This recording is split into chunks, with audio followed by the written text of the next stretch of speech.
So what's the long-term plan for Medicaid from the Trump administration? Let me break down what the Heritage Foundation says, and this is where all of the policies have been drawn from.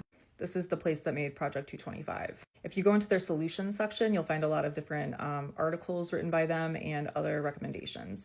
They're going to abolish any of the subsidies that middle-income families are getting to pay for health insurance premiums.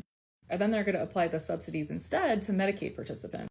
So instead of having them participate in our government Medicaid program, they would be looking at instead giving them some money like a voucher to participate in a private health insurance plan, something like Blue Cross, Cigna, another plan. Goal is for them to then have Medicaid have less participants because people are opting out into private health insurance. But right now, people who have Medicaid don't pay anything. They're not paying a premium. They're not paying any part of like the copay, nothing. That's going to change. They want people to have skin in the game, which would hold them more accountable to being healthier. So then there would be premiums, there would be deductibles, copays, things like that for Medicaid participants. They would only have a small amount of money for a voucher. This is marketed under giving people choices.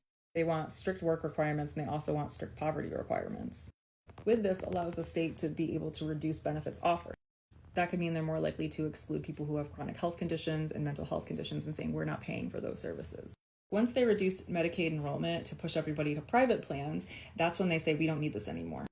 Privatizing Medicaid is abolishing Medicaid. It would just be giving subsidies for small amounts of times to low-income individuals who are told that, like, you can have this for a certain amount of time, but you need to get off of Medicaid. You can't stay on this forever. But they give people no way to get out of poverty. Community mental health centers and places like that would eventually close because there's not going to be people on Medicaid and there's going to be no more funding for that. So you guys can say fearmonger all you want, but that's not true. You need to read between the lines and actually sit and read the Heritage Foundation.